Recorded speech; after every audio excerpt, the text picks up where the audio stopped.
Well, well, well. Guess who it is? Diesel's back.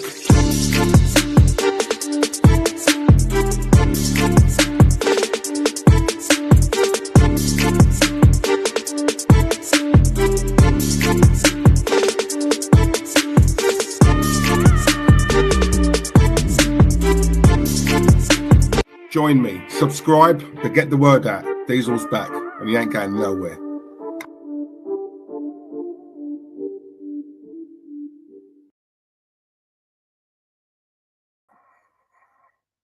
Hello. Oh, what's happening there? Hang on 2 secs, people.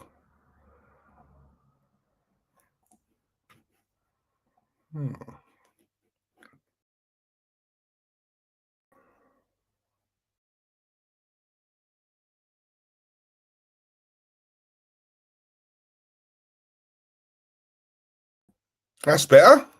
Blimey, these settings have changed. Has it been that long? Right, can you all hear me? Let me know. Yeah, because obviously you know what I'm like. I'm a bit of a tech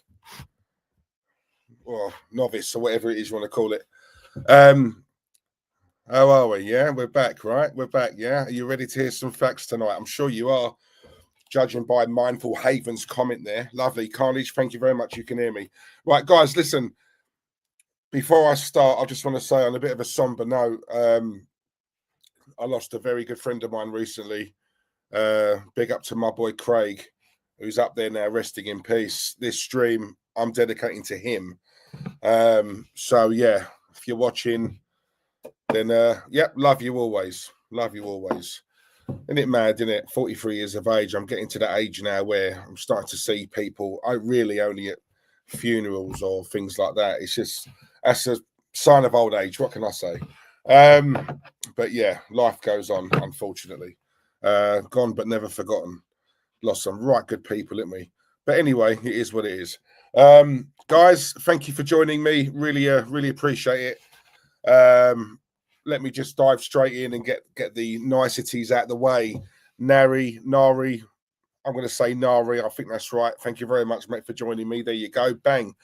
Thanks for joining. We've got Kabir adding in the chat. Pick up yourself, mate. We've got Mindful Haven with a lovely comment there. Thank you very much. We've got Grant McRoberts. Big up yourself, Grant. Up you are, mate. You've made you're back at EastEnders. Well, for a little bit, and there you've gone. I always said I will only start watching EastEnders again if my favourite all-time character, Grant, comes back. And blimey, did you come back? Thank you very much. We've got Carnage AFC 84 in the chat as well. Big up yourself. Mark PJF 85. Big up yourself. We've got Gavin in the chat as well. Big up yourself, Gav. Laugh, come on. Big Gavin and Stacey fan. I can't help it. I love it. One of the best things I've ever seen on TV. Come on, Gavlar. We've got CG as well. Big up yourself, CG. AFC always. Big up yourself, bro. And the rest, I will assume, will just creep in, yeah? So don't worry, look, notifications. If the notification bell is on, you will get notified as and when I go live. Now, I would imagine people are just getting in from work. They get in from work, they check their phones, they see the notification bell and think, oh my God, Diesel's live. Boom, boom, boom. Quick cup of tea, quick cup of coffee, and bang, watch me, right? There you go. That's how it is. Right, guys, listen, where do I start? Seriously. You know what? I see certain other channels sometimes, and they, you know, a vast majority of them chat rubbish, and it's all fake and it's all soap opera. I've always said this. I won't apologize for keep repeating myself, yeah. But it is, you know, if we're being honest, you know, I just mentioned EastEnders. There is, you know, some of these YouTube channels are very much like EastEnders. They're not real fans, they're not true fans. They don't hurt when the club goes through hard times. For them, it's all about a pound note. It's all about, you know, it's all about a bit of coin. That's all it is. Yeah. Now, obviously, I've always said this. I'm very, very lucky to have an extremely smart and intelligent chat room. So everything I'm saying now, I'm sure you can agree because you see it, and you know, if you watch closely and you compare what they're saying now to what they were saying a year ago, the narrative changes from left to right every week in, week out, right?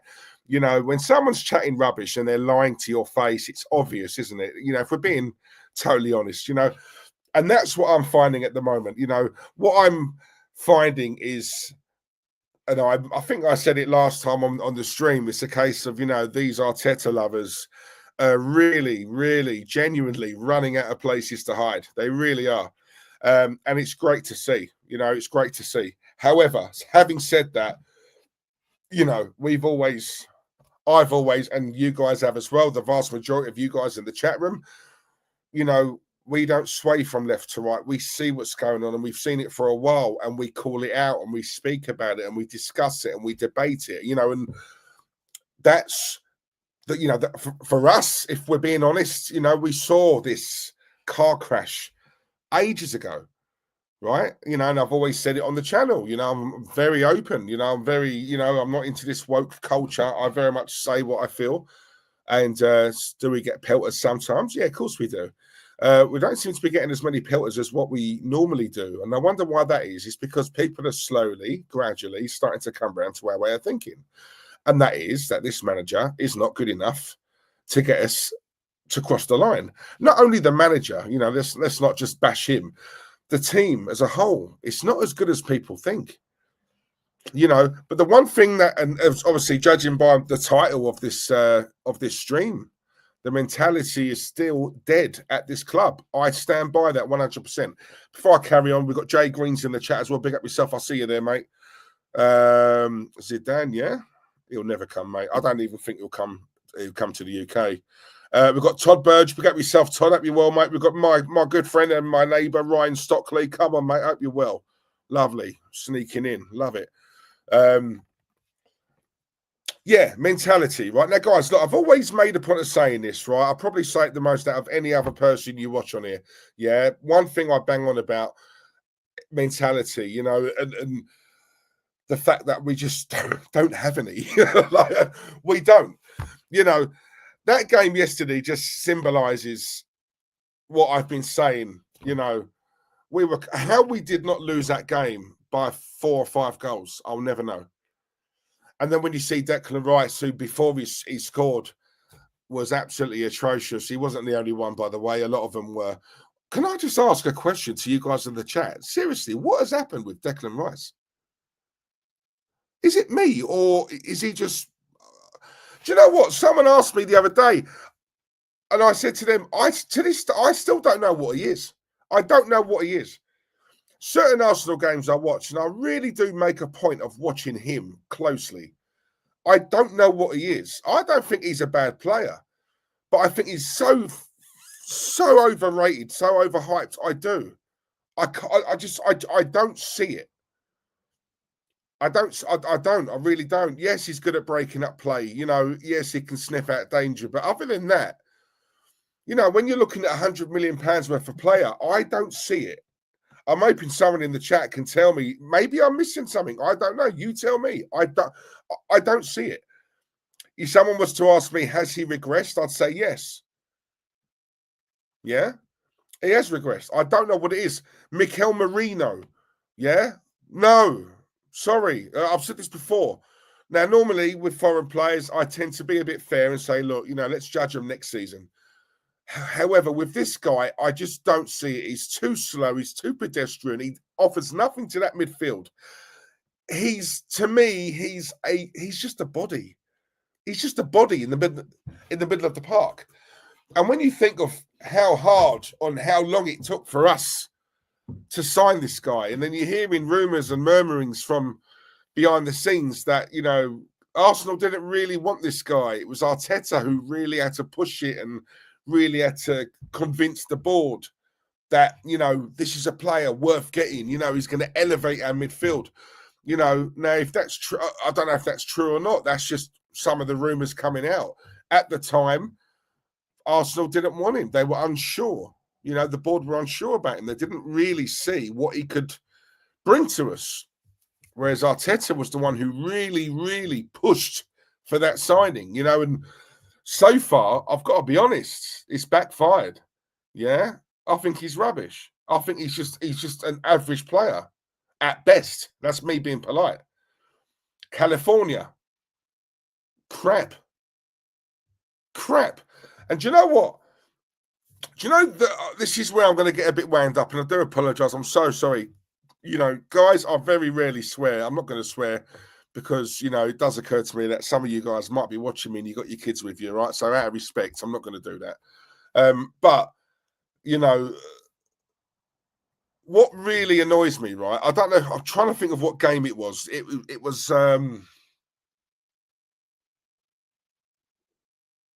what game was it?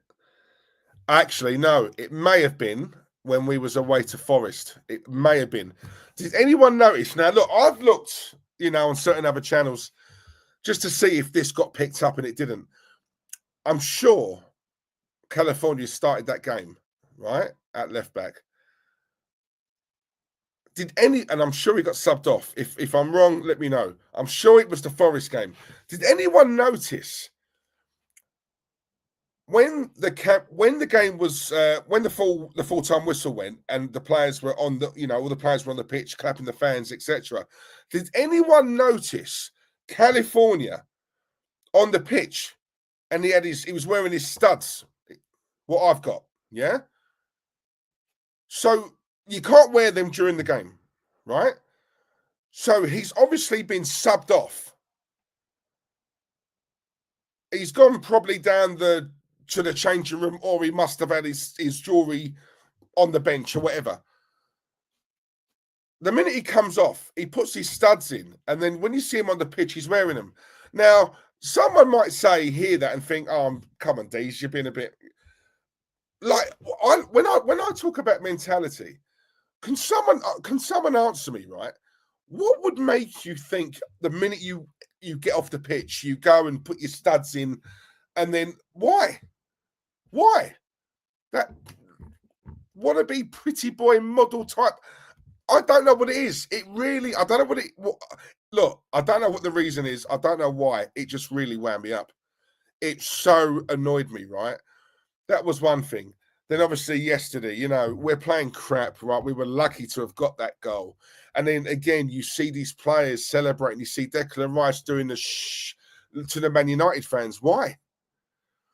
You know, and instead of thinking, as Arteta always says, sorry, Michelle, because I know people don't like it when I call him Michelle, but sorry, I'm going to do it, right? When Michelle was going on about over my dead body, you know, we're still in the title race, this, that, the other, you know, and then you've got these players who clearly didn't get the memo, because as soon as they score, they're celebrating rather than go and retrieve the ball. This is a game we need to win. Need to win, right? That was an equaliser, wasn't the winner. It was the equaliser.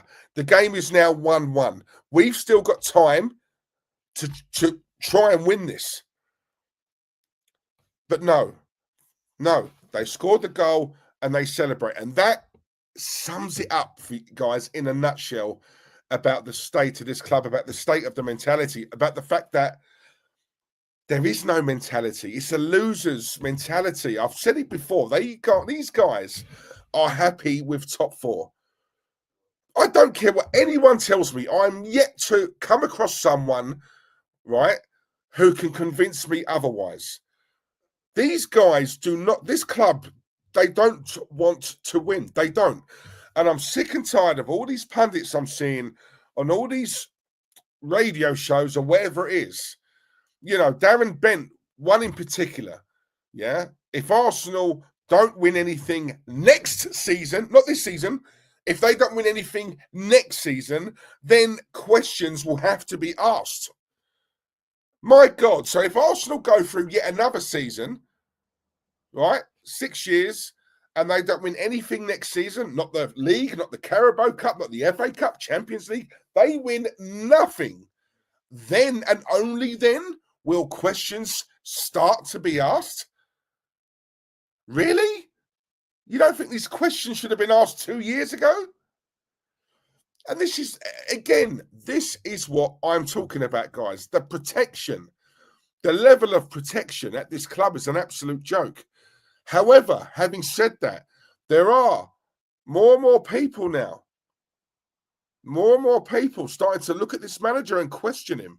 And the questions now arising as if to say, look, done a good job. He's picked up the club. He's took it to a certain level.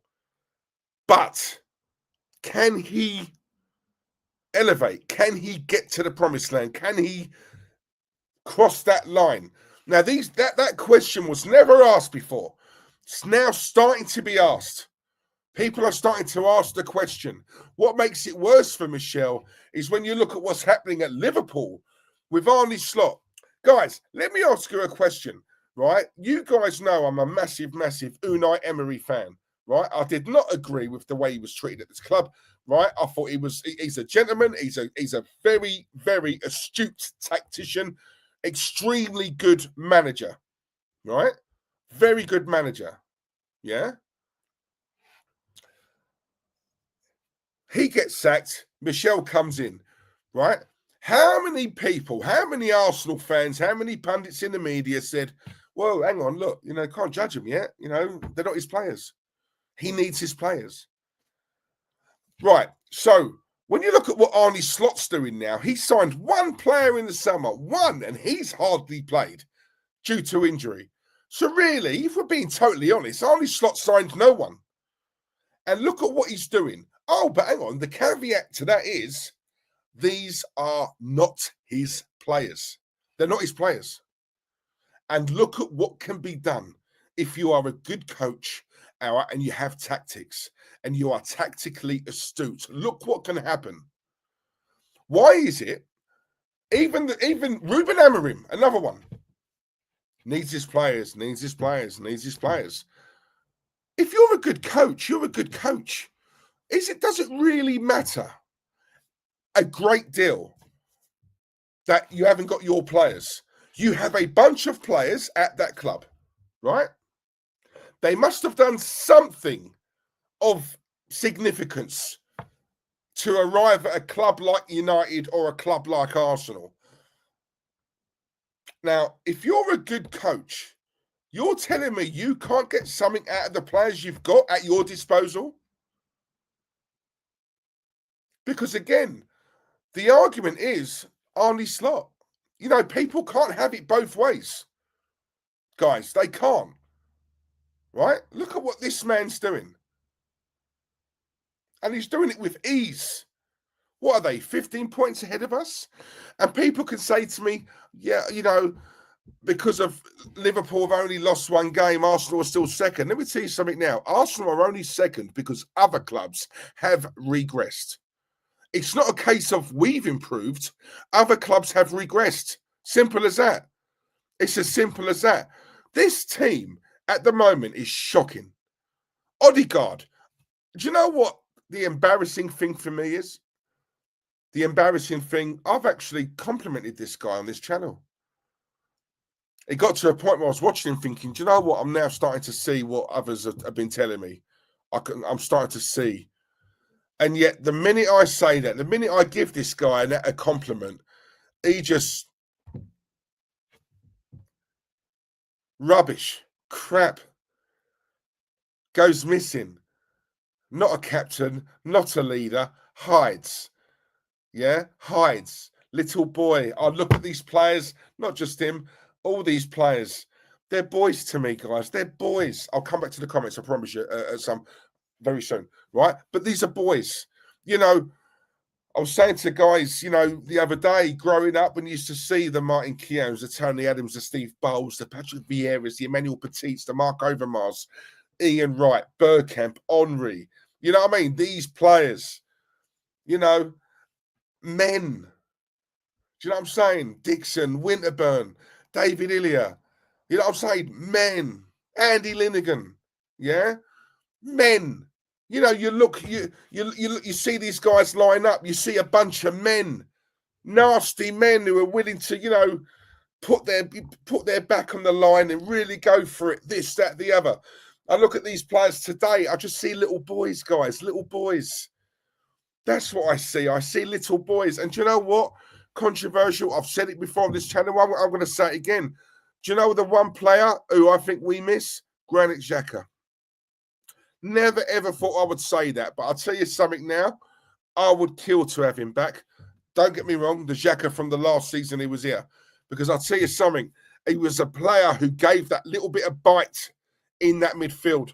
Since he's gone, I'm looking at Declan Rice, Thomas Partey. Thomas Partey, for how big he is, and he looks like he can have it. He's nothing. He's a fairy. He should have gone a couple of seasons ago. And like I said to you guys, yeah, that game when we played away to Man City and Thomas Partey got bullied by party boy Jack Grealish, that was the moment where I said to you guys, I've seen enough. This guy's got to go. I love Grealish, don't get me wrong, yeah? But to be bullied by a player like Jack Grealish, party boy, nah, sorry, nah, I've seen it all. Thomas Partey's got to go. Got to go. Got to go. And I sincerely hope he goes at the end of this season. I know his contract's up and he's going to be out of contract. He's got to go. Yeah? California, crap. Got to go. Got to go. Miles Lewis-Skelly. I see Arteta's getting praised for this.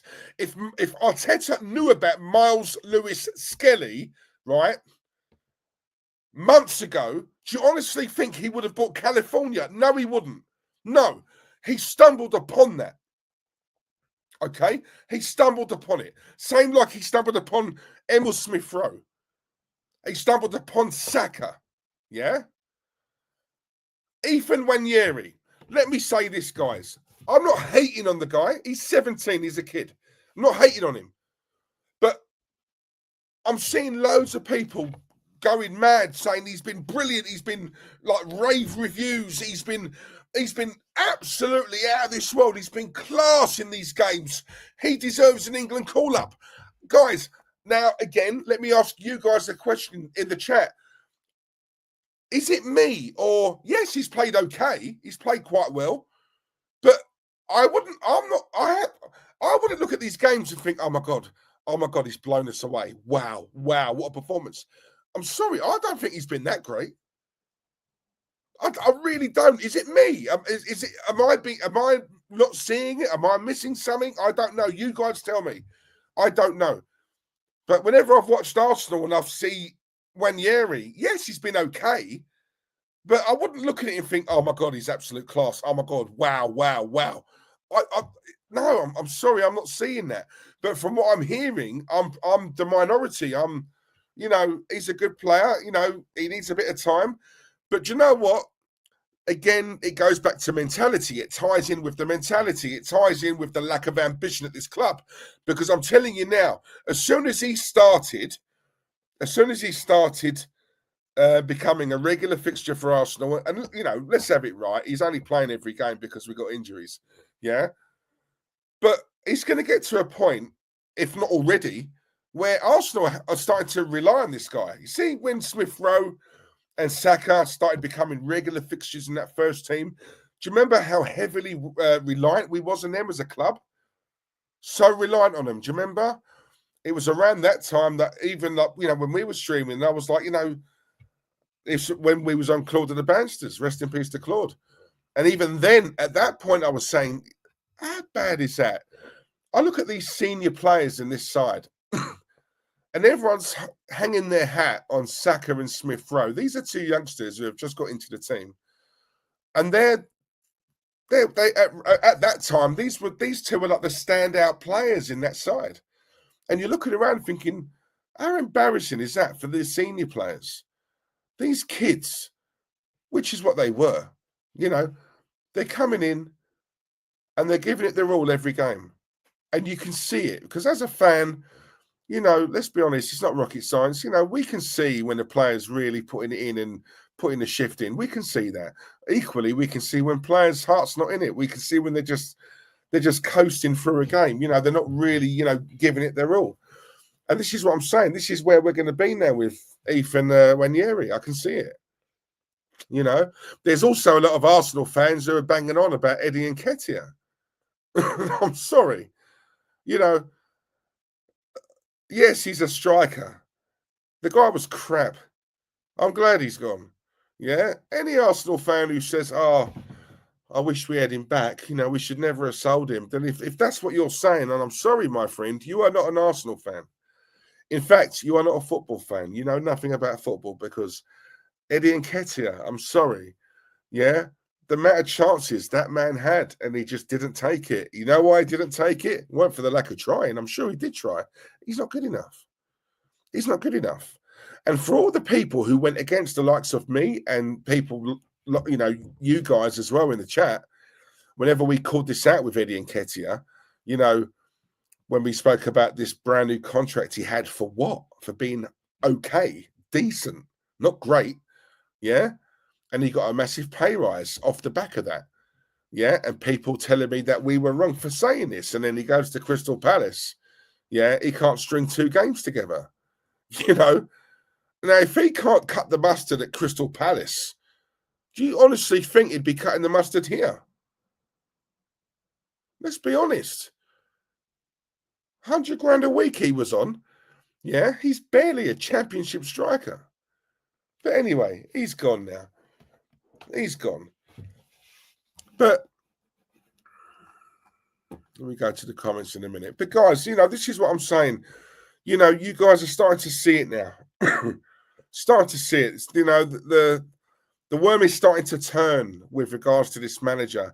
I've said it before. The one thing I don't really agree with, I don't think I've done it on this channel. If I'm wrong, you guys tell me, because my memory is absolutely terrible, right? I see on certain channels, I see people just literally, you know, personally ripping this guy, right? I'm talking about Michelle. The worst I've ever done is call the man Michelle. You know, when it really comes to it, guys, and I've always said this, you know, do I think has he done better than what I thought he would do? Yeah, I can admit that. Hands up, right?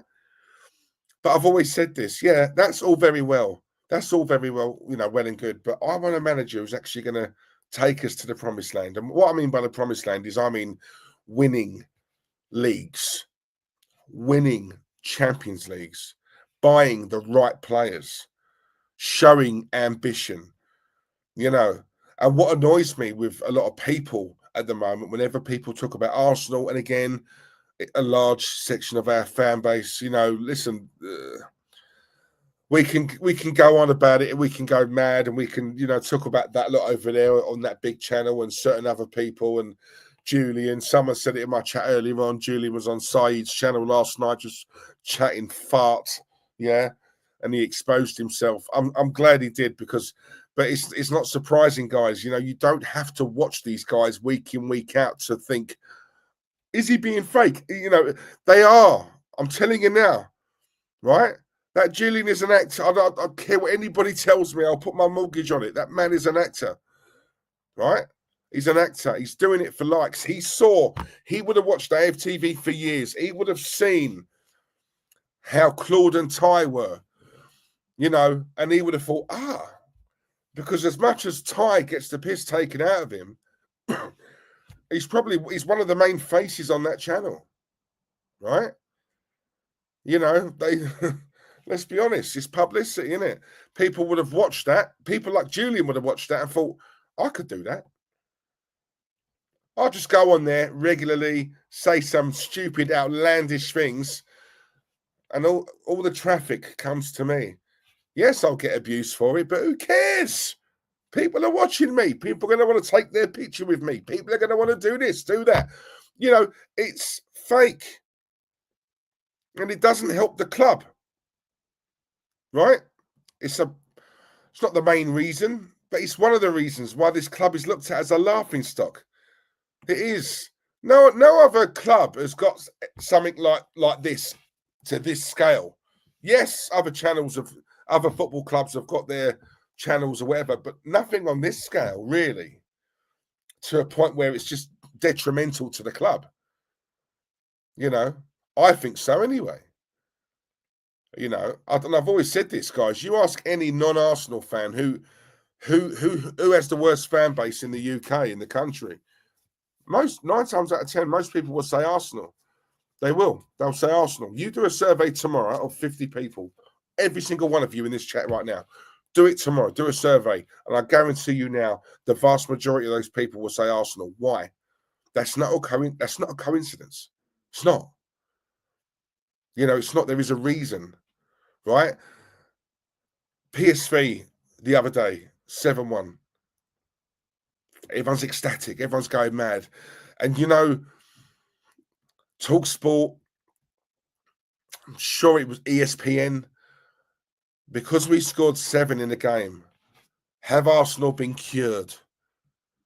Have Arsenal found their rhythm again? Have Arsenal, in fact, this the most silliest question after that game, that PSV game, people were asking the question, Arsenal have just scored 7 goals in a Champions League match. Right, now, because they've now done that, we have to ask, do Arsenal still need a striker, or are they good now? And this is what I'm saying. See this country, see this, what annoys me about the media. And because we don't have a lot of intelligent people in this country, I don't care, right? Shoot me. We don't have a lot of intelligent people in this country, right? So people who watch things like TalkSport, certain others, ESPN, I do like, I must admit. But there's others, and also, these other YouTube channels, when they pose a question like that, do Arsenal still need a striker? When you've seen the vast majority of Arsenal fans, even the stupid idiots, right? We need a striker. Even people on that channel over there, need a striker, need a striker, need a striker. We should have got something done in January. Should have got a loan, minimum, even a loan. And then we scored 7 in the game against PSV. And all of a sudden, all that stops, all that noise stops. They jump over to here, and it's now a case of, oh, do we need a striker? Maybe we don't. Maybe we'll be all right. We just scored 7. One game, guys, one game can change the whole narrative. One game can have people questioning, people saying, do we need a striker? People have been adamant for weeks and weeks, ever since January, and before that, Arsenal need a striker. Arsenal then rock up and score 7 goals in one game, and all of a sudden, that noise stops. Why? Seriously, why? I've had people around me say the same thing. You think we don't need a striker based on one game where we put 7 goals past a poor team? And then all of a sudden, we play Man United yesterday. Should have lost that game. But again, it's games like that where you think chances are going to be tight. They play a low block. A striker who's got the know-how, that bit of movement, can run off the shoulder, create something out of nothing. Those are the games where then people then go back to what they were saying before and say, yes, we need a striker. Next week, whoever we play next week, just say we score 4 or 5 goals. Just say, right? All of a sudden, oh, we don't need one. Then we have a game like yesterday. Oh, we need a striker. We don't need one. We need a striker. We don't need one. We need a striker. We don't need one. We need a striker. My God, how do you guys in the chat, how do you keep up with absolute idiots like this? Seriously, how? Yeah? Was that PSV game a good game? Did we score loads of goals? Yeah, cool. Yeah, loved it. But there's a limit though, guys, isn't there? Yes, I'm not saying don't celebrate the win. Yeah, of course. It's the after stuff though. It's the after effects. That's what annoys me. That's what winds me up. Because of that game, a lot of Arsenal fans can't just celebrate the win and park it up, leave it there. Great, buzzing. Yeah, have a couple of pints. Lovely. Right, done. Next. Move on. No. Pray for Madrid. All this nonsense comes out because we put 7 past PSV. And all of a sudden, this is why so many non-Arsenal fans can't stand our fan base. They can't, because it's crap like that. And do you know what? I totally agree with them. It's not even banter. It's not even funny. It's not. There's a big, big problem at this club, and people don't see it. Or they do, but they're choosing not to see it, or they're too scared to come on YouTube on their channels and actually say it for fear of repercussions, fear of people around them, going into one or laughing at them or whatever. Yeah, not having the balls. Put your balls on the line and say what's really going on here. Yeah. And what's really going on is the club have no ambition. That Ollie Watkins bid, do you honestly think Arsenal was serious? No. Arsenal knew Aston Villa weren't going to sell Watkins. They could put 70 million on. It doesn't matter. They weren't going to sell. Arsenal did that. That was a publicity stunt. They did that to try and quieten the fans. That was all it was. They were never serious about getting Ollie Watkins. I'm telling you now. Yeah? Come on, guys. We need to think. Yeah? Use our noddle here. Right? It's dead. It's dead. Man United, for me, are the whipping boys of this league. Right? Let's be honest. This is the worst United team I've ever seen in my lifetime, and I'm sure you guys would say the same. Every man and his dog is whipping these guys. Yeah? But you just always know when we go to Old Trafford, you just know it's the one game that Man United will do something. You just know it. Yeah? Roy Keane yesterday on Sky Sports, I thought he was absolutely bang on. This Man United team are crap. They were there for the taking. Everyone's beating this lot. They were there for the taking. What do Arsenal do? It's classic Arsenal. They turn up. They do not smell blood, and they blame it. Oh yeah, but low block. You know, we couldn't find a way past. No, I'm sorry. No. We were rubbish in that game. We were pedestrian. It's like window wipers, guys. It's side to side to side to side. It's absolutely rubbish. Right? Anyone who tells me we play good football, no, we don't. We haven't for the last 2 years. What you're seeing now is absolutely rubbish. I want Diego Simeone at this club, and people tell me, yeah, but he plays boring football. What do you think this is? What do you think this is? This is no different. No different. It's absolutely rubbish. Right? It's rubbish. We've got no technical flair players at this club. All we've got bodies. That midfield is dead. Yeah, it's dead. And do you know what, people, and I said this on the last stream and I'll say it again. Yeah, I'm telling you now, the one player who I've noticed, yeah, everyone raves about Saliba. I'm going to put my neck on the line now. I'm telling you now, Gabriel's better. How about that? Gabriel is better. I'm not saying Saliba's crap. I like Saliba. But I'll tell you something, in the last season, really, really impressed me in terms from a defending point of view, not just goals, yeah, leadership qualities, this, that, and yes, he's always had a mistake in him. But I'll tell you something, Gabriel, for me, that's one thing I will say. Right now, I'd rather take Gabriel over Saliba. I would. AFC always, Diesel, when we won the league title at Old Trafford, we didn't have Bergkamp, Henry, and Perez. Yep. Jay Greens, 16 points. 16 points, guys. 16 points.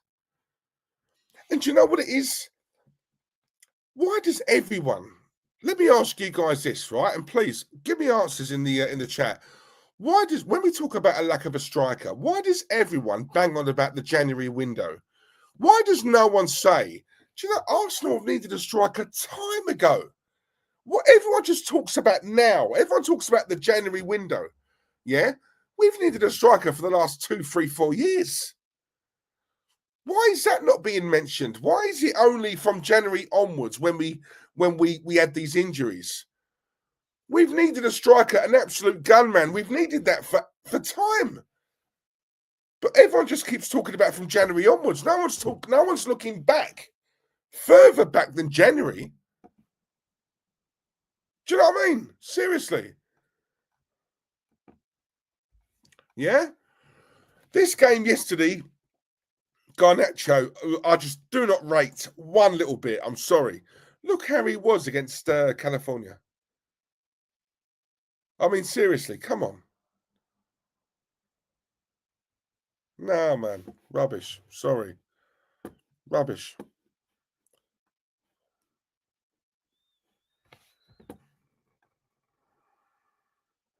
Ryan, question for days in the chat. Does the appointment of a new sporting director mean Michel's position is solidified for the foreseeable, or does it mean his position is under massive threat? Ryan, I could listen, mate. In fact, good question. Guys, put your answers in with regards to that question. And just to give a bit of context, Arsenal have reached an agreement today with, I know his surname's Berta. Am I right in saying he's currently at Atletico Madrid?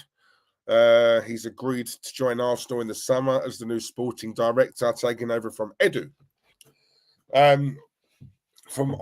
Obviously I don't know him. I don't know anything about him. Apparently, from what I've been told, he comes with a decent resume. But to answer your question, Ryan, I think Michel is as safe as houses. I really do. I think he's. Do you know what? Arsenal are a top. I know we don't move like one. I get that, but we are a top club, right? We are. Always have been. Always will be. 5 years, coming up to 6 years. This man has not won anything, and people can say FA Cup. I'm not counting that. That was Emery's, right? If we want to talk about he never had his players, well, I've just dispelled that myth with number one, Arne Slot, number two, Tommy Tuchel, when he guided Chelsea to the Champions League win. They weren't his players, by the way. But if you're a good coach, you're a good coach, right? That's two examples right there. So this whole, I need my players, but whatever, yeah? Even if I do count that FA Cup, he's won one cup in 5 years with a spend of £800 million. Michel is the second highest paid manager in Europe. Let that sink in. Yeah. Elite level money should always be paid to an elite level manager. I say this all the time. Remember the Titans, yeah? Great film, Denzel Washington film, one of my favorite films of all time. There is a line in that where the coach is talking to this player, a bit flash. Yeah, if you want to act like a star, you better give me a star effort. Fact. End of. Yeah, you want to act like a star, you better give me a star effort. It's exactly the same with this club. It's exactly the same with these players. It's exactly the same with this manager. If you genuinely want or have ambitions to win the league, show us. Show us. Do what's required. But no.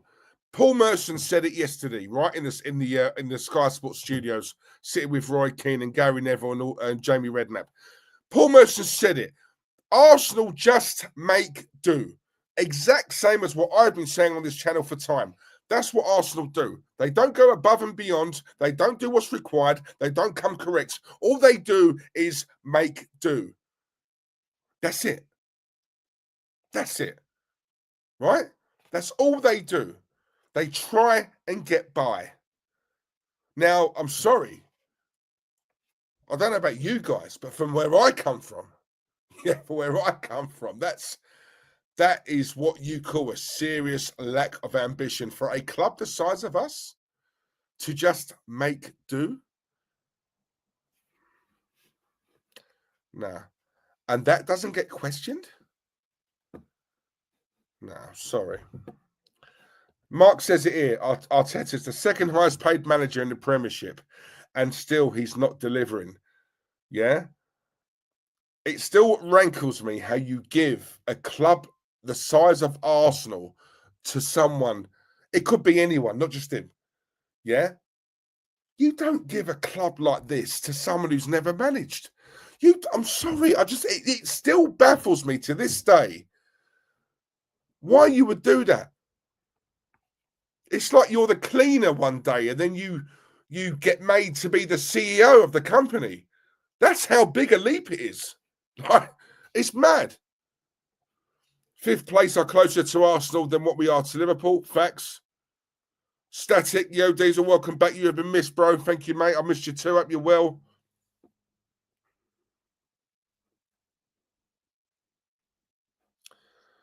Niall Kane's in the chat as well. Big up yourself, Niall. Hope you're well, mate.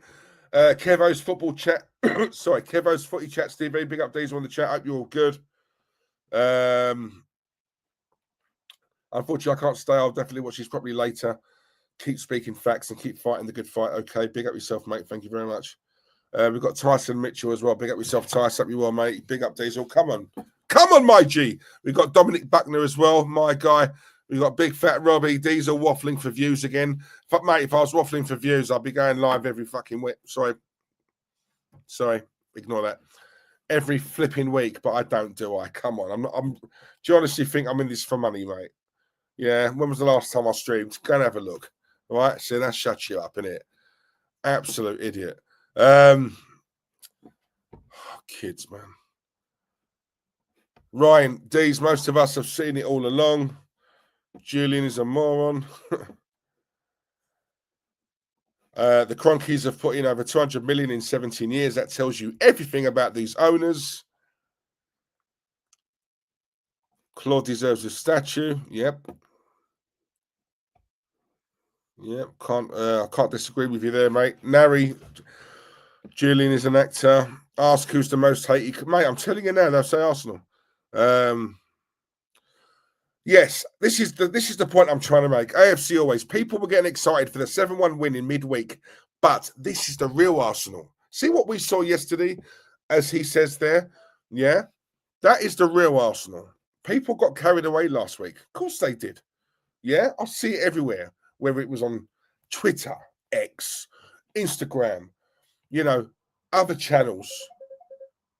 You know what I'm saying? And this is what I'm saying. People got carried away. Why? And all of a sudden, I'm seeing this pray for Madrid. Like, look, you honestly think Arsenal were going to do something against either of them? Either of them. Honestly. Do you really know this team? My God. AFC always. Gokares scored 2 goals yesterday. That's 36 in 34 games. Now, am I right in saying this man has got a release clause? And from memory, am I right in saying that release clause isn't big money? Am I right in saying that? If I'm wrong, guys, tell me. Marlon Belly, big up yourself. Marlon, the title race is over, but Arteta is spending big this summer. Next year will be the one, trust me. Mate, how many times have I heard that? Every season. Yep, this is the one. This is the one. This is the one. Honestly, this is the one. Season ends. Yeah, well, this happened and that happened. We got injuries and, but next season, next year, Dees, next year comes, same thing happens. Yeah, well, it was unfortunate, but no, next year, this is the real one, I promise you. Come on. Do you know what, guys? It's not so much, Marlon, it's not so much about, going big. He's gone big. He still hasn't got us to a title, right? It's for me, people can say, oh, money, he needs more. I don't think it's that. I'm past that now. My thing is him. I don't think he's good enough, mate. You could give him £1 billion in the summer to spend. You can give him £1 billion. He's not got it for me. He's not got it. He's done well. I'm not disputing that. He's not the one to get us across that line. He's not. I did a stream a couple of months ago on Jez's channel. What's the guy's name? Is it DB? I'm sure it's DB. JB? It might be JB. I can't remember. Nice bloke, nice fella. And he was on there. And he said something that made me really think to myself, do you know what? He might have a point there. See, like we bash these players, Odegaard and California and, certain others, and he was saying, if we had a better manager, would we see a different result with these players? Are these players good? We're just not seeing it because they're playing under him. Fair question, right? Fair question. Because, we're very quick to say, I mean, I certainly am. When you look at the likes of Mikel Merino, California, you look at, what's it? Martinelli's another one. You look at Kai Havertz, you look at some of these players and you think, we're very quick to say, oh, he's rubbish, he's crap. Oh, look, another poor game, this, that, the other. And yet you then hear a comment like that and you think to yourself, are they crap though? Are they? Some of them, I mean, Havertz, I don't care who looks after us, he's rubbish, right? But some of the others, you do look at and you think to yourself, actually, under a better, more tactically astute manager / coach, right? Would we be seeing better versions of these players? Are these players good, really? But they need a top manager to work under. It's a question. I don't know what you guys think about that, but when he mentioned that on that stream that time, I did think to myself, do you know what? Even me, I didn't look at it like that. If I see crap, they're crap. If you know, and it's that's it now. It's it's the be all and end all. But is it really? Guna Gargamel, I see you, mate. Hope you're well. Where are you? So hang on. There you go. Hell no, Arteta should have brought world-class striker. No, wait, sorry, we need 2 world-class. Yeah. Do you know what? People say that, but just, we're a striker away from. No, we need a good 4 or 5 players. Top players, class players, quality players. Everyone thinks it's just one striker and that's it. We're going to be winning leagues season in, season out. No. No.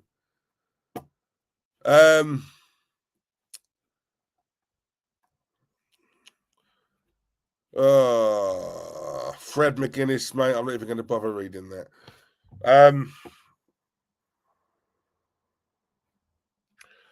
Look, in fact, let me put this one up. I'm sick of fans like Diesel making us a laughing stock, moaning about everything.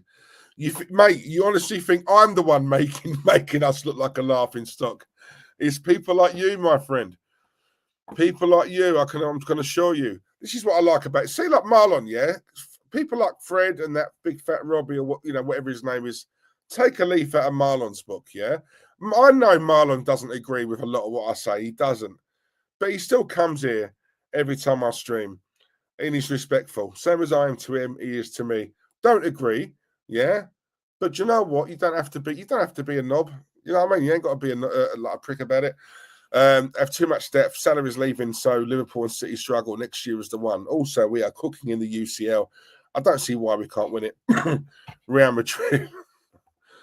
Oh, Marlon, your jokes, man. You make me laugh.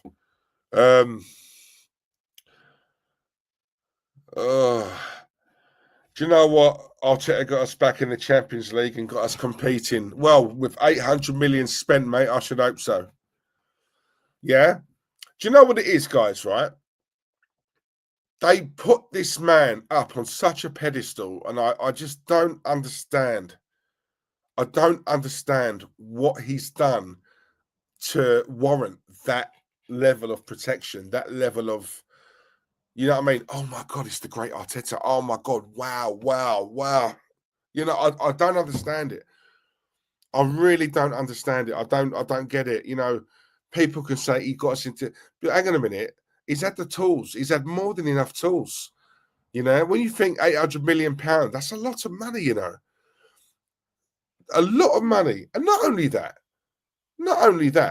right? He's had that, and he's the second highest paid manager. Like he's on dough. If you're paying someone top level money, you expect top level results. Am I wrong? I mean, really? Ryan, Saliba to Madrid is happening. Do you know what? This is another thing, right? This is another thing. It's all right. Something that people don't really, discuss or talk about. Us fans, we say it all the time. January, been and gone. Didn't get anyone in, and you kind of look at it and you think it's just so deflating, especially when we needed players in, especially a striker, but we did need players in, and we get very, despondent and we're deflated. No one really talks about the players. How are they feeling? When you look at, I've always said this, you buy a new player, you buy a quality player, and he gives that dressing room a lift, like when he walks in, and he just gives the whole place a little bit of bounce. And the players, they feed off that. They got some help coming in, especially when it's a quality, a quality player. But when Arsenal don't do anything in these windows, I look at these players and I think, yes, we feel like, we express it on here, and we go into one and we go mad. But you look at these players and you think, how are they feeling? Because they must be looking at this thinking, another window gone by, and these guys have not got anyone in to help us, or we need a striker, someone who's going to help us get those goals and win those games, turn them draws into wins. These players must feel despondent. And all that time, because it happened under Wenger. It happened under Wenger. Yes, why people like Van Persie left. Openly said it. I wanted to win stuff, and I knew if I'd stayed, as much as I love the club, if I'd stayed, I'd never have won a league title. I'd never have won this and that, right? And this is what I'm saying. Ashley Cole's another one. Yes, people call him a rat and Cashley and this, but you know what? I don't blame players with ambition. I don't. When you look at what Ashley Cole went on to win, as a bloke away from football, as a man to man, as a bloke, I can't stand him. I think he is a rat. Yeah. I've seen the geezer out. I've seen him in Faces and all this. Yeah, flash ain't even the word. Yeah, when he got robbed of his Rolex, right, one night outside Faces, good. Everyone loved it when that happened because he's flash. He's the kind of guy, actually, Carl. I don't know about now. He's probably calmed down. Back then, he was the kind of guy you could be in a club with your bird.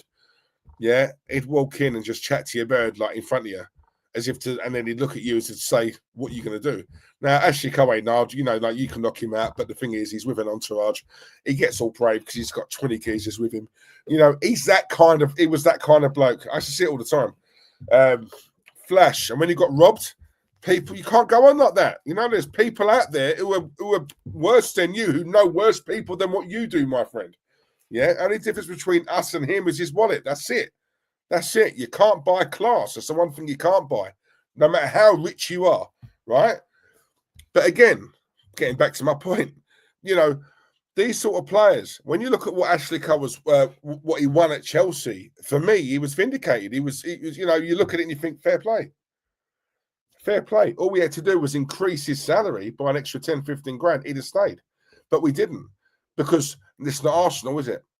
Yeah? No ambition. Arsenal just want to coast and coast and coast along. And when I'm hearing certain sections of Arsenal fans having a go at Thierry Henry, calling him jealous and this and that, yeah, jealous of what? One of the best players, if not the best player to ever put on an Arsenal shirt. And I'm seeing certain Arsenal fans having a go at this man, the king. Look at what this man gave us as a club, as a player. Look at what he gave us. And this is why I'm so embarrassed sometimes to be an Arsenal fan. I am. I don't care if this is controversial or people don't like it. I'm embarrassed sometimes because when you've got people letting rip at this guy, all this guy does is tell the truth. When he's asked a question about this club, he tells the truth. He's not a sellout. He's not a sellout like Martin Keown. You know what I mean? He's not a sellout like Ray Parlour. He's not a sellout. Him, Emmanuel Petit, Tony Adams, players of that ilk. Yeah, legends. Yeah, people want to rave to me about Odegaard and Declan Rice. Nah, these are legends. These ones, they're legends, proper players. Yeah, proper players. Yeah, they speak the truth about this club, and then they get abuse. Some of the best players we've ever seen in our lifetime play for our beloved Arsenal Football Club, and they get abused. It's disgusting. Absolutely disgusting. And people like that, these fans in our fan base who have got the audacity to have a go at people like this, all they're doing is saying what they see. Same as what I do, same as what you guys in the chat do. That's all they're doing, right? Because the Arsenal that they remember, the Arsenal that they played for, right? The mentality was high. They played with proper men and they won leagues. Yeah, they won things. They won cups. Yeah, they competed. Yeah, they could mix it as well as play ball. They could do it all, right? This lot that we're seeing today, no chance. No chance. Liam Damo in the chat. I see you, brother. Hope you're well, mate. The assembled. Wenger brought Aubameyang and Lacazette. Yep.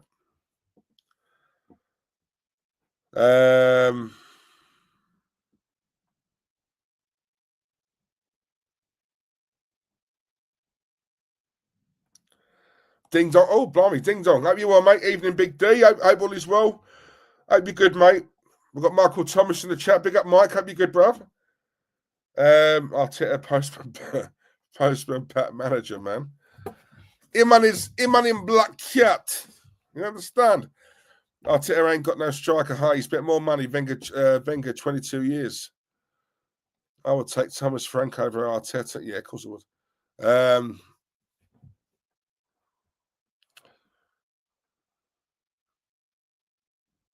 The assembled.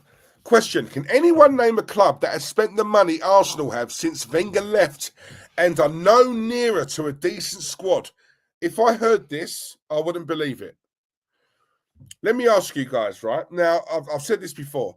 You know, I will never get away from the amount of money because people tend not to mention that, right? When they're lording over this beloved manager, right? The 800 million, I mean, I'm not being funny. That's not exactly what we call pocket change, guys. Even in the football world, you know, that's a lot of money. That is a lot of money, you know.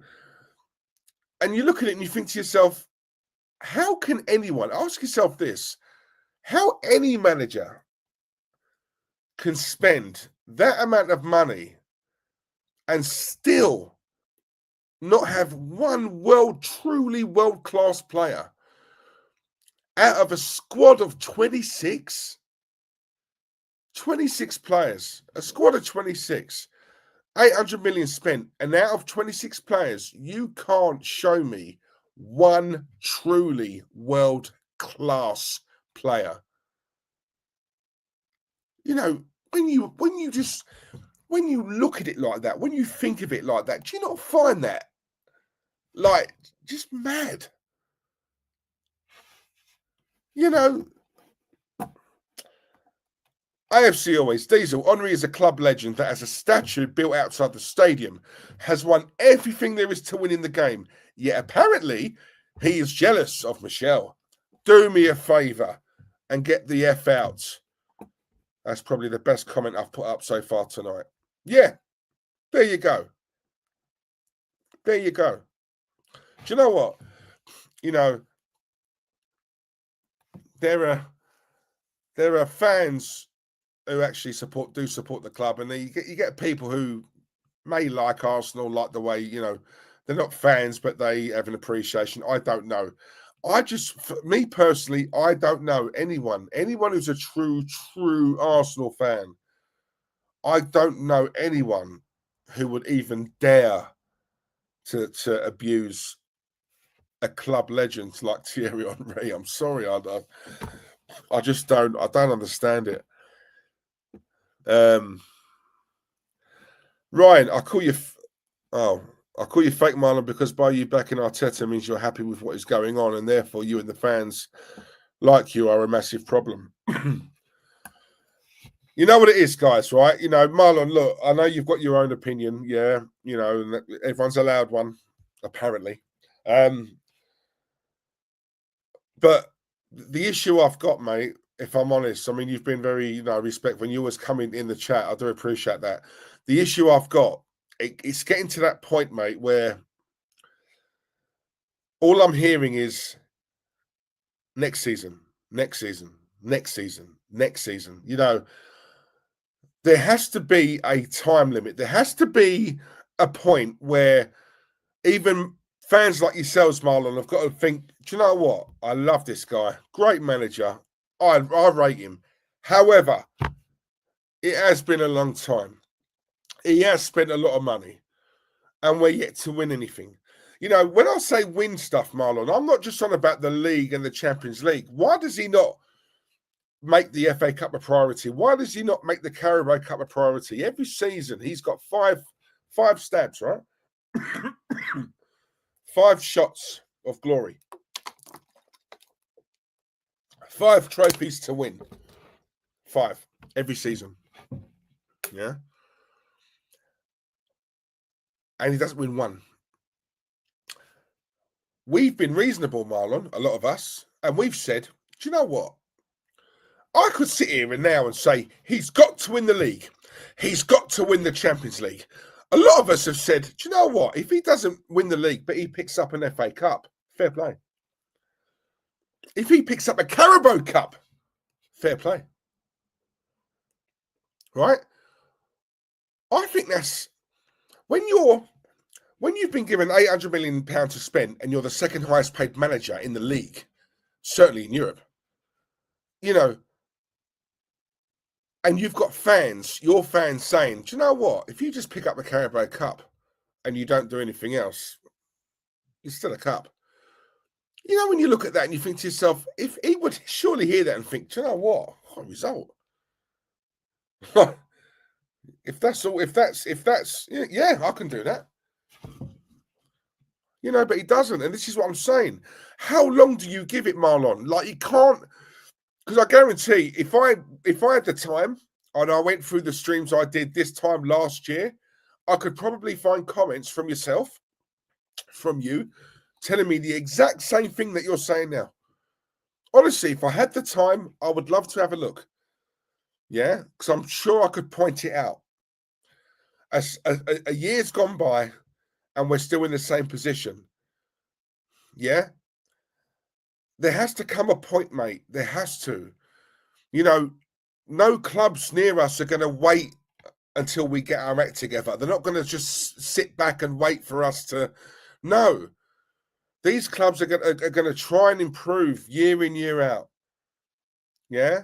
Some have regressed. Some will come back. You know, some are just going to chuck money at it and hope for the best. The main thing is clubs will progress at some point. We can't keep waiting. We've got to take advantage. Chelsea can't string. I mean, they can't string a run together like right now. Let's have it right. Man United are the worst they've ever been. Man City have been shocking this season. You know, Aston Villa are topsy-turvy. Marlon, you and the Arteta lovers must look at this and think, my God, everyone else around us, take Liverpool out of the equation. Everyone else around us, they're all in disarray. You know, if there was ever a time to take advantage of other clubs' misfortunes, it's now. It's now. But no, you guys don't think like that. And I'd love to know why you don't think like that. Why? Because Man City aren't always going to be as bad as they are this season. Chelsea, surely at some point, yeah, will come back. You know, surely Aston Villa have got mega rich owners. They're just going to get stronger. You know, you got to look at it, mate, and think, do you know what? Take advantage of the odds. You know, take advantage of the other clubs like misgivings. Take advantage of it. Go and win something. While these other clubs are in disarray, take advantage of that. Put your front foot forward and go and do something. But no, we don't. You know, we don't. We dilly-dally, Marlon. And don't you look at it and think to yourself, my God, we've needed a striker for God knows how long. In fact, I don't even think he's bought one since he's been at the club. He's not bought one.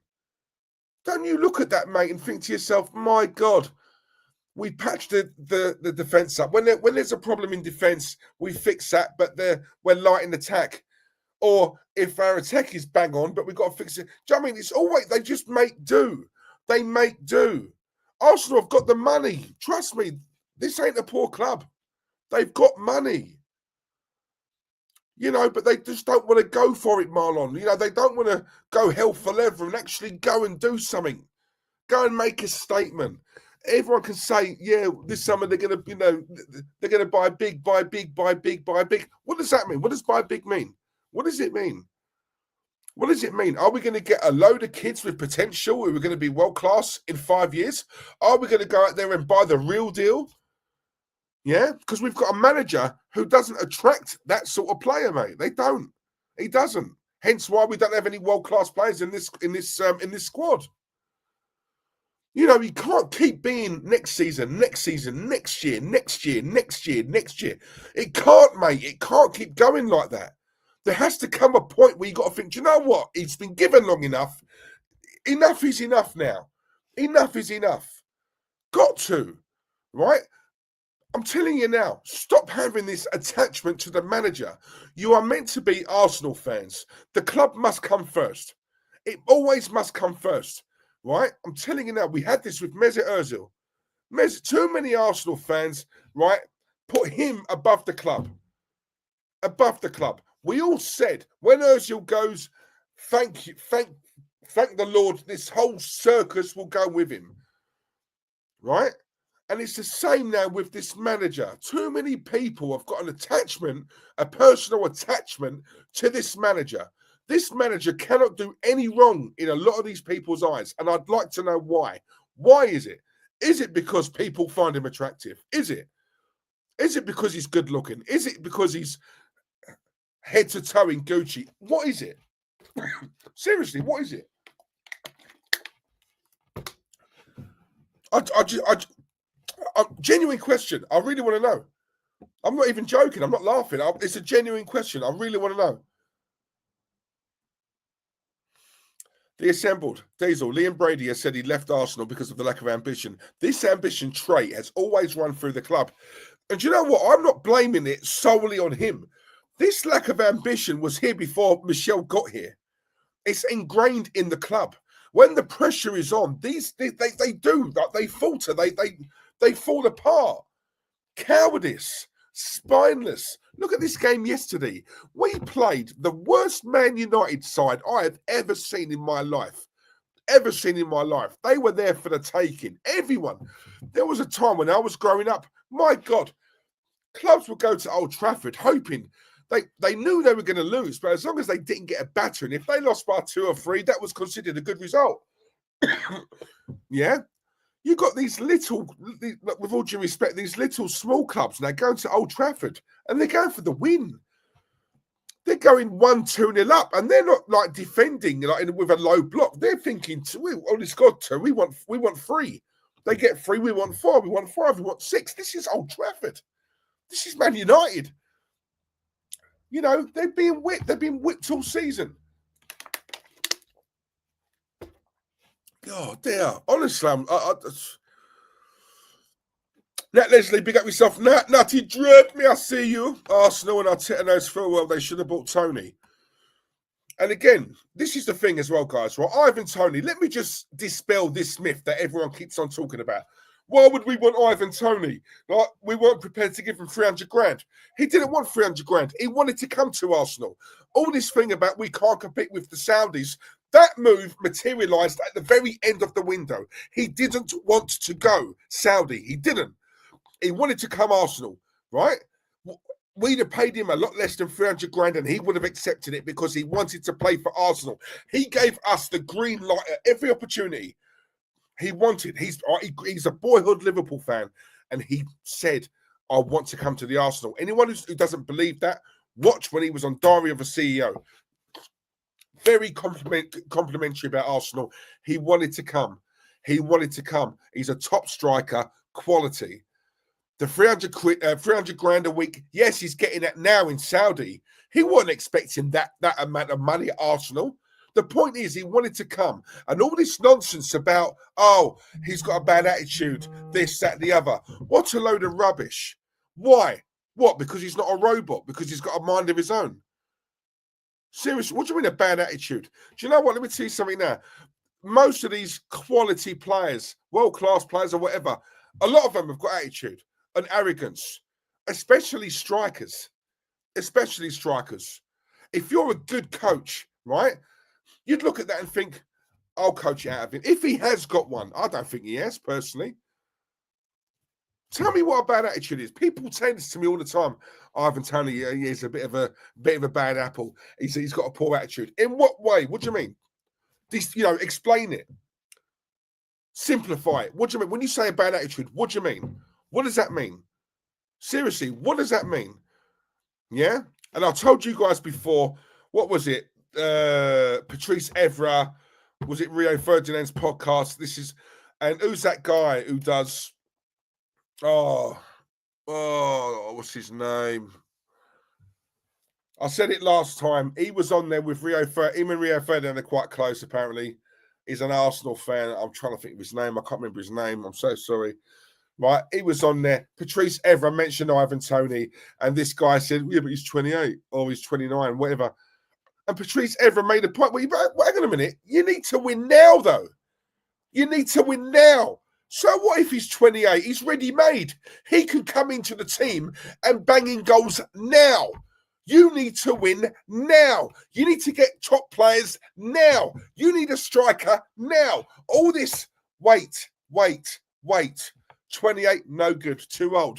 What do you mean? So what? So what you're saying is you would rather get an 18-year-old, yeah, with a lot of bags of potential, who's going to take a good 3, 4, 5 years to fully develop into an apparently world-class striker.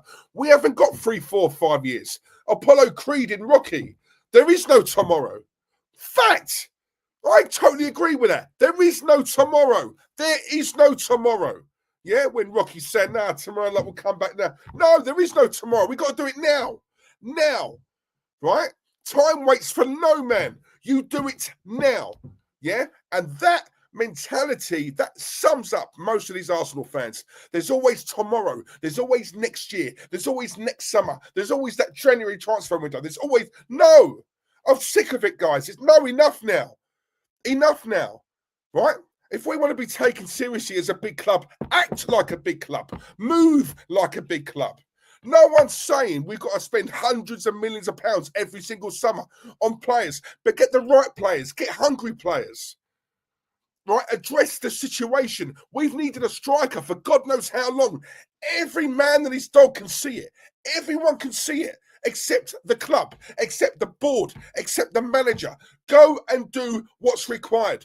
You say you want to win the league. You say you're a winner. Prove it. Show it to us. Because at the moment, guys, it's just words. It's words. Don't be fooled by words. I said it to you guys the very last time I did a stream. I said to you guys, take it as in business, as in women, birds, whatever. Don't listen to what they say. Watch what they do. It's the same thing with this. It's the same thing. It's words, right? And too many of these Arsenal fans fall for it, season in, season out. Go by the actions, guys. Go by the actions. Do they want it? Do they really want it? No, they don't, because we would have seen it. We would have seen it. January, injuries galore. You're telling me Arsenal couldn't go out and get a loan? Even if they put Raheem Sterling back, whatever. Or go and get a couple of players. Spend 15, 20 million. Go and get some players. We needed players. Right? These guys, Arsenal, look at it like this, guys, right? Arsenal have got scouts who scour the world. I'm not on about scouts who scout the UK, you know, and maybe Ireland and Scotland. No, we've got scouts who scour the world, worldwide. You're telling me they could not find one player? Because if that is the case, we need to sack these scouts. Seriously, come on. It's just unbelievable. Unbelievable. Also, why does no one talk about our youth system? What's going on there? What's going on? Where's the next Tony Adams? Huh? Where's that next top-level midfielder? What's going on in our youth system? Because we keep losing players. You saw Aiden Heaven coming on from Man United. You got Chido who's there. These players, from what I hear, were doing the business and smashing it in the reserves. Why do they all want to leave Arsenal? Why? These are young kids who are from London. Young kids who live in London, got families in London, right? And yet they are willing to move. Why? Why? Why is the pathway blocked? What's going on with that? Why? What did Man United see in these two players that we didn't? Why? Why are they leaving? And it's not just one. There's a bag of them going. Why? Why does no one talk about that? Why does no one mention that? Why does no one highlight that? Huh? Why? Seriously. Seriously, why?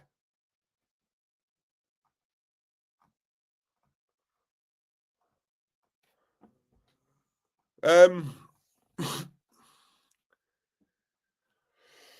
oh, Gunnar Gargamel, this Arsenal ladies have a better winning mentality than Arsenal. Yeah, boys, not men, boys. See what I mean? Thank you. You agree? Exactly.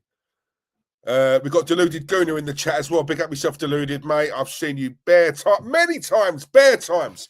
Hope you're good, bruv. Hope you're good. Listen, anyone who's not, I'm assuming you all are, but if you're not, go and subscribe to Deluded as well. DG, come on, hope you're well, mate. Thank you for tuning in and watching. Tyson, these are the same idiots that said when Pep falls off, Arteta will clean up. Gunnar Gargamel, we need superstars in this team. Facts, yep. Ryan Stockley, Arsenal Football Club pay ridiculous wages to undeserving players and deliver zero trophies. Now, let me say this. I've just been banging on to you about Michel being the second highest paid manager in the league. And I'm pretty sure he's the second highest paid manager in Europe, right? Let's talk about the players. So, am I right in saying Kai Havertz is on 275 grand a week? Am I right in saying that Gabriel Jesus is on 250 grand a week? These two players, that alone, you're looking at 500 grand. 500 grand straight out the kitty, straight out, right, off the wages fund on these two players. Now, you know, you look at it, I don't rate Kai Havertz. You guys know this. I think he's absolutely pony. I do.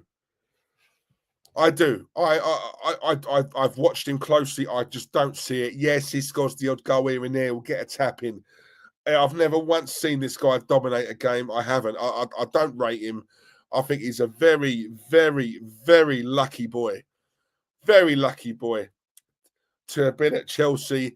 And he'll be known as the guy who scored in the Champions League final. But I mean, come on, are we really gonna?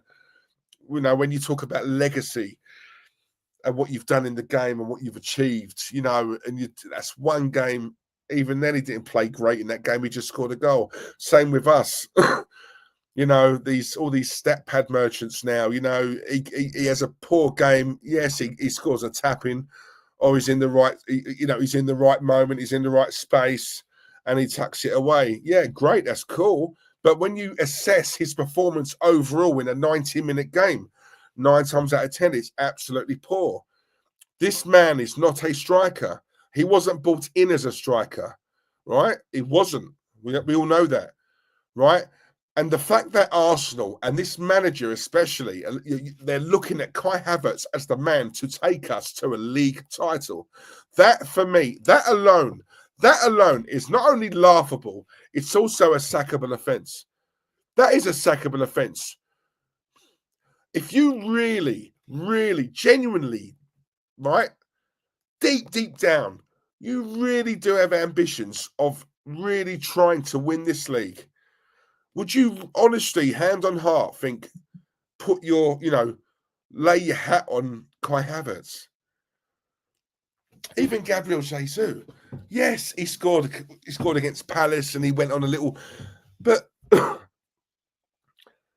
man ain't good enough. And just these two, I know, look, there are many more, but just think about these two, Kai Havertz and Gabriel Jesus, right? Would they get into any other top 6 team in this league? No chance. No chance, right? And yet, when you look at the salaries that these guys are being paid, again, top level money. You know, that's elite player money. That's elite player, right? Mo Salah is probably on 300, 350 a week. Not that far off what Havertz is on. Not that far off. Not that far off what Gabriel Jesus is on. And look at Salah. Season in, season out, this man delivers. And yet, I look at these two players and they're not far off in terms of money, salary. Not far off. And yet, in terms of performance, my God, miles apart. Miles apart. Now, when you look at it like that and you dissect it like that and you analyze it like that, surely you guys can see what I'm saying, right? It's absolutely ludicrous. And we're hanging our hat on players like this to take us to the promised land. No chance. No chance. Sorry. Hendon Gooner, I see you, bruv. Hope you're well. Ali D, I see you too, mate. Hope you're good. Hope you're well. Steve RFC, I see you. 33 likes. Listen, we need 50 minimum. Minimum. Please. Thank you. Lovely jubbly. Ali D, third biggest club in England, and we're playing a defensive midfielder at striker. Says everything you need to know about this club. Even Accrington Stanley wouldn't be doing that. FFS. Jokers. Let me tell you something else, right? And again, I'm going to say this, when we talk about, I've always said, Arsenal are a big club. We just don't move like one. Yeah. And I've mentioned it before on the stream. Now, from what I see, guys, I've not heard anyone else mention this. I'm going back a while. Does everyone in the chat, do you remember when we brought back Jens Lehmann? Does anyone remember when he retired and we had a goalkeeper issue and we brought him back? Does anyone remember that? Yes or no? Everyone, I'm asking all of you now. In the chat, spam it. Do you remember that or not? The assembles. Come on. Yes.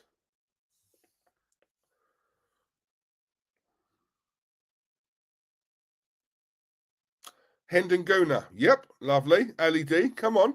Yep. Ding dong. Big up. This is my point. This is what I'm saying. So many of these Arsenal fans, they just look at the here and now. They look at today. This has been going on for time. When you look at Jens Lehmann, guys, now I'm not being funny. The man was retired. We brought him out of retirement because we had an issue at goalkeeper. To any young aspiring goalkeeper in the reserves, in the under 18s, in the under 21s, when you see something like that, when you see a club the size of us bringing back an old man out of retirement, that is when any young goalkeeper at that club is thinking, do you know what? Sod this, I'm going. That is an insult. That is an absolute insult. This is Arsenal Football Club. This isn't Port Vale or Dagenham and Redbridge or Southend. No, this is Arsenal. This is this is top tier. This is a big club, and you're going on like that. It's disgusting. It's absolutely disgusting. So when you're looking at players putting hanging your hat on like the Kai Havertz being up front, when you're, all these injuries around us, and they still thought, no, we don't need anyone. We've got Kai Havertz. So you're going to play Kai Havertz in every game, every league game, every cup game, every Champions League. I mean, my God. Seriously, how did you not emphasize this happening? How did you not prepare for this? You're meant to be a big club. You're meant to be a professional run club. But we've got nothing but jokers and comedians working behind the scenes here. Because that's what it looks like to me from the outside looking in. It's absolutely disgusting. Come on, guys. Come on. See what I'm saying here? It's disgusting. And yet again, once again, we find ourselves here. Where we always are. When the pressure ramps up and we go hiding. Cowardice. Spineless. Pathetic. Weak. Laughable. Jokers. Soft. You know what I mean? It all smacks of poor organisation and planning by the manager. Wenger had too much power and answered to nobody when he did that. Exactly that. And do you know what my fear is? My fear is that Arteta is Wenger 2.0 in terms of the man just runs everything from top to bottom. They used to have us believe that Arteta and Edu, you see pictures of them together, all jokey and smiles and all this. And then, you're hearing little whispers saying that, they weren't as friendly with each other as what we all thought, or as to what they made us thought. That's half the reason Edu left. you know, Eddie was concerned with how much power Arteta was getting at the club. And when you look at that, you know, when you look at that, it kind of makes sense when you think, Edu, why would he go now? You know, into the season, yeah. Why now? You know, his exit was pretty quick. Think about it. And I look at that and I think, then you hear all these whispers. And I'll tell you something now, guys. One of the old school sayings, which I've always believe in, when people say there is no smoke without fire, it's a true saying. Very true saying. And I look at that and I think, you know, when you start hearing things about, you know, Eddie was concerned Arteta's getting too much power, and it started, you know, he was overridden a lot. And if Arteta wanted something, whereas in the past he'd always go to Edu, now he went above Edu. You know, and Edu's probably looking at this thinking, sod this. I played for this club. I was invincible for this club. No, do you know what? This guy who's never managed before thinks he could just come in and run things. No, I'm gone. Me gone here. No, I'm telling you now, it makes sense. It does make sense. You know, and that's my fear. That's my fear there. That someone asked me earlier on, you know, do I think he'd be under threat with this new sporting director coming in? No. I think he's as safe as houses. Kills me to say it. You know, we're approaching 6 years with no trophies, and this man's not even under pressure. You know, you think any other top club, you know, you go for that amount of time, haven't really won anything, and you've spent top dollar, you know, you'd be under a severe amount of pressure, you know. And I look at this guy, he's not even under pressure, you know, people are talking about, yeah, well, you know, next season, if he doesn't win anything, then no one's saying if you don't win anything next season, he's got to be sacked. No, what they're saying is if he doesn't win anything next season, questions will start to have to be asked. And, you know, and I'm just thinking, my God, this guy, this is the thing about Arsenal. Wenger outstayed his welcome and he was here way too long, you know, to a point where you've got people saying, well, everything he's done for the club, he should be allowed to go on his watch. He should be allowed to go when he wants. What a load of absolute crap. You know, people are going on like Wenger worked here for free. And he did, you know, he did it. I mean, come on. You know, he was on good money. He was getting bonuses for failure. Name me another job where that happens. Name me another job in the world where that happens. Right? Not only was he getting pay rises every couple of years, he was getting big fat bonuses. Didn't win stuff in the last several years he was here, but still got those bonuses. Sold our best players. Ran the club from top to bottom. Right? Too powerful. Put himself above the club. And even then, even with all of that going on, sentiment still played a part in a lot of these Arsenal fans. When there was, with what he's done for the club, he should be allowed to go when he wants. That, now you see when I said to you guys, this mentality thing was here before Michelle got here. This is what I'm saying. This is where a lot of the fans, I lost them. You know, you've lost me now, because when you're coming up with someone like this, man was a paid employee. He was paid very well.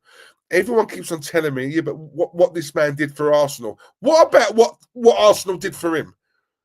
Because no one had heard of him when he was at Grand Passat. No one had heard of Arsene Wenger. So yes, he did some good things for us. Can't deny that, of course. Right? But let's not go on like it was all one way here. No, we put him on a platform as well. Right? We was a big club before the man got here. People are trying to make out, we was nothing, like some small tin pot corner shop football club, and then Arsene Wenger comes in and makes us into this beast. No, we was a big club before the man got here. You know, let's not diss the club. But this is what I'm saying. See, a lot of these Arsenal fans, they have such a personal attachment to the manager. The manager comes first. That's why you should say about Terence. You know, to Terence, why are you putting this manager before the club? Why do you do that? Why does any fan do that? Why? Why would you don't do that? It's wrong. Why would you do it? Managers will come and go. The club will always be here. Put the club, as Kenny Ken says, the club is the star. Right? Come on. Yes, there's an electric fire. Come on. LED. Right, 5 more minutes, guys. I'm going to go because my throat's starting to get a bit dry. Do you think this new director of football will make any changes, or has he come in just for the paycheck? Listen, we shall see. We shall see. Do you know what makes me laugh, right, LED? Yeah, honestly, what makes me laugh is that obviously it got announced today that this Berta is agreed to come to Arsenal, and everyone's there's not everyone, but there's a lot of people who are buzzing with it because apparently he's got a decent resume, and they're talking about some of the signings he's made before, blah blah blah, Alvarez, Griezmann, etc., Rodri. And I'm looking at them thinking, my God, how easily pleased some of these Arsenal fans are. Let's wait and see. You can't ask that question. What do you think? What do you think? What do you think? I don't know. I don't know him. I don't know anything about him, right? The one thing I do know is this summer's big for Arsenal. It's big. They got to buy a striker. They can't get away with it again.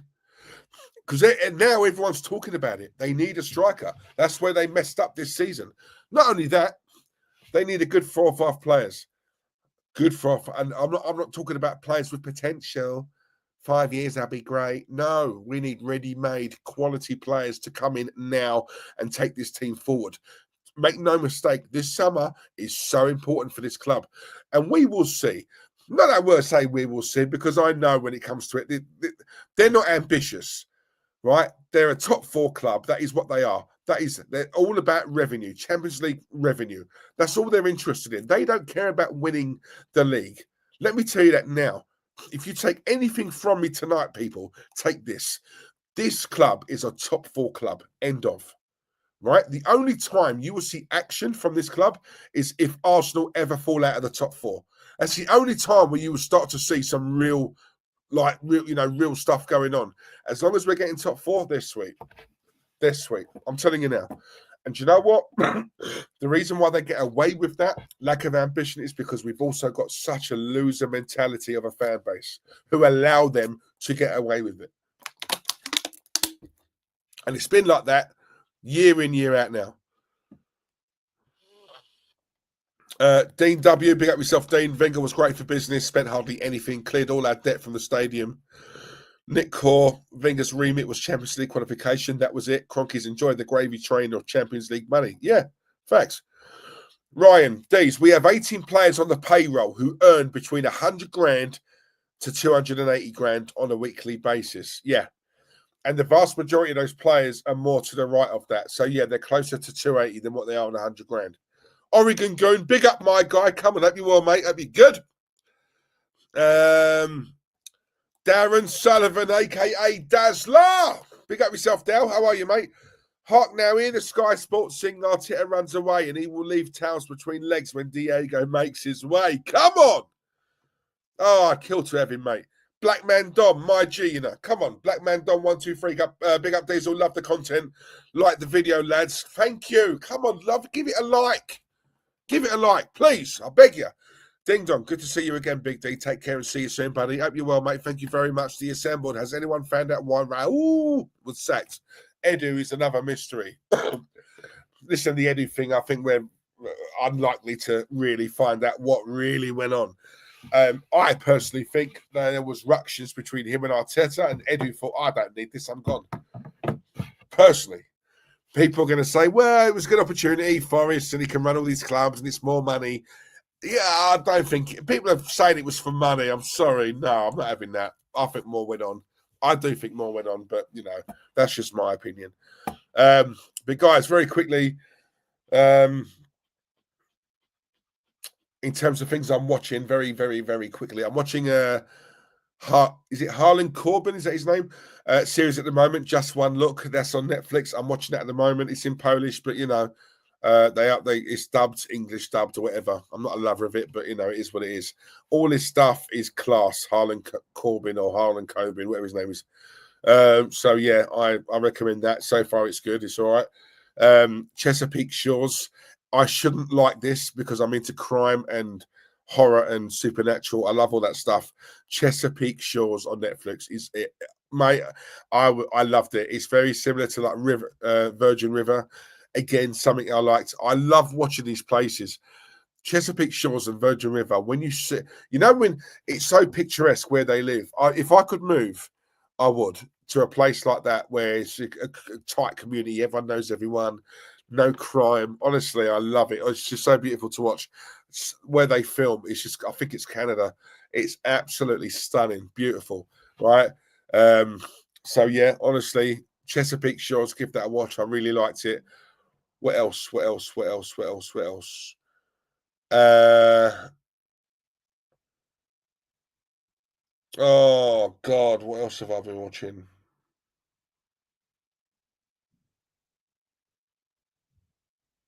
I can't remember.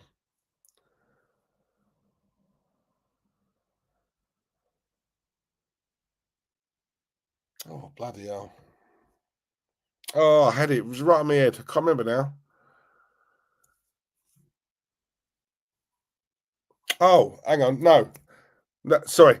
Yeah, it's not on Netflix. It's on. Obviously, I've got an Amazon Fire Stick. It's a series years. I think it was in 2016. It's a series called 13.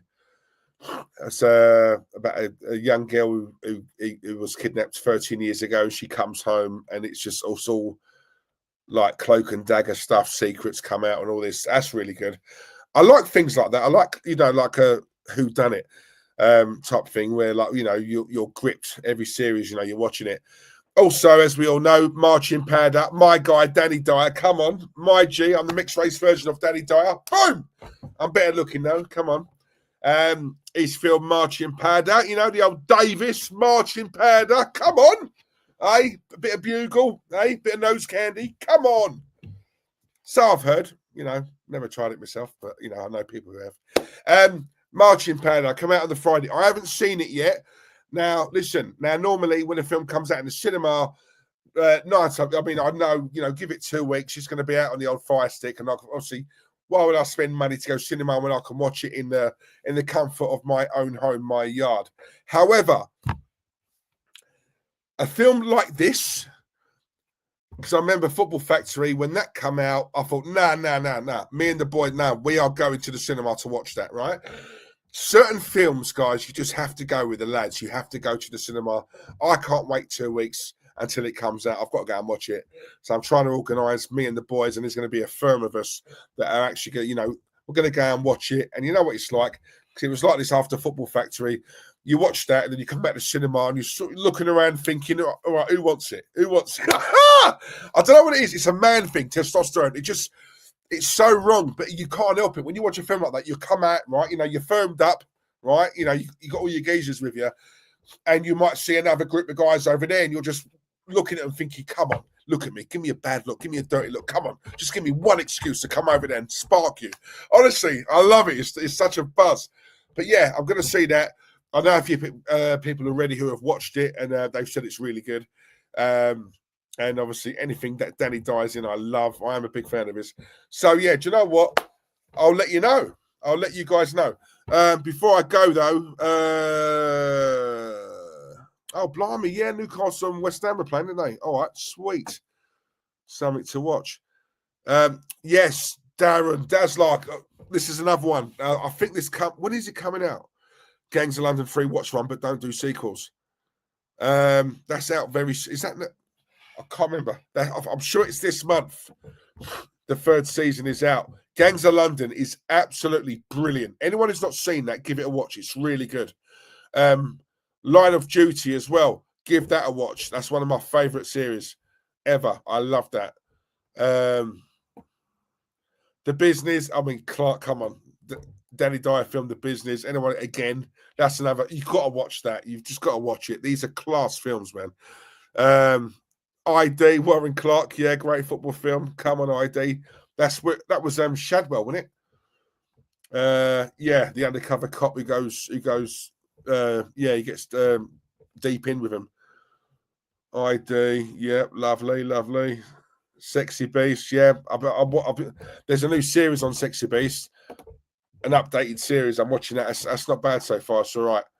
But yeah, and that's it. Dal, when I saw that geezer get forced to eat the shells, yuck, in Gangs of London 2, switched off. I'm not normally squeamish, but that got me. Oh, mate. Telling you. That's right, Shadwell Tan. Come on, Nick. Come on. I've got a memory, mate. My memory's bad, but when it comes to film trivia, I'm quite good. But yeah, I loved it. See what I loved about that film, right? That guy, I can't remember his name, the undercover cop. When he goes into the pub, he gets friendly with a barmaid. Yeah, and from what I remember, she was all right. This undercover cop, I think he was married, wasn't he? Like he had his bird at home. Then obviously he goes in the pub and, you know, like the barmaid looks a bit filth as well, takes that home and proper gives that a good rogering. I used to love all that, honestly. So yeah, funny how I'd remember that. I'm just a typical bloke. But anyway, guys, it's been real. Listen, 1 hour and 45 minutes. I've done myself some justice tonight. Come on, stay with me, subscribe. Please smash a like on the video as well. And I shall be back very soon with more facts. All right, I'm going to try and do every Monday. I know I said this before, but I'm going to try and do every Monday. All right, so look out over the weekend because I'll advertise it for Monday, right? So, you know, you've got time to obviously put a like on it and, you know, and it'll make your weekend because you'll be buzzing for Monday for when you see me, right? So, yeah, there you go. All right. Yeah. Anyway, love yous. I'm going to play the intro as an outro. You get what I'm saying, right? Love yous, and I'll see you very soon. Thank you for joining me. Big up. Well, well, well. Guess who it is? Diesel's back.